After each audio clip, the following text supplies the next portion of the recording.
आज हम देखेंगे पार्ट ऑफ स्पीच क्या है और पार्ट ऑफ स्पीच का इम्पोर्टेंस क्या है। इंग्लिश लैंग्वेज में जितने भी वर्ड्स हैं, every words in English language belong to a family. किसी ना किसी फैमिली में को बिलोंग करते हैं या किसी ग्रुप को बिलोंग करते हैं या किसी कैटेगरी को बिलोंग करते हैं।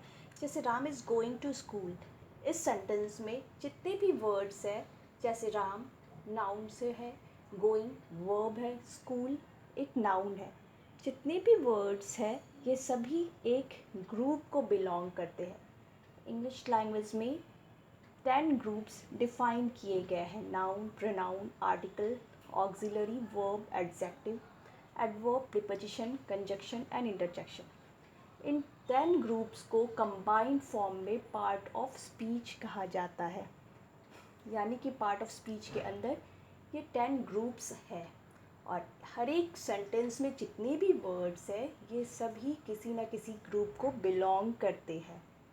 इसका इम्पॉर्टेंस क्या है, पार्ट्स ऑफ स्पीच हमें क्यों ग्रामर के स्टार्टिंग में पढ़ना होता है, यानी कि हमें इन सभी के बारे में क्यों पढ़ना होता है ग्रामर के स्टार्टिंग में। क्योंकि हम किसी भी वर्ड को किसी सेंटेंस में किसी भी जगह पे नहीं रख सकते हैं। We can not put a word anywhere in a sentence. क्यों? Because every words convey some meaning in a sentence. हर एक वर्ड का एक मीनिंग होता है सेंटेंसेस में। अगर हम किसी वर्ड को किसी गलत प्लेसेस पे रख दे, अगर हम गोइंग को राम के आगे रख दे या इसको गोइंग के पीछे रख दे तो हमारा सेंटेंसेस गलत हो जाता है। So it must be placed in a particular compartment, in a particular specified order. इसलिए हमें हर एक वर्ड को किसी पर्टिकुलर प्लेस पे या एक स्पेसिफिक ऑर्डर में ही लिखना होता है।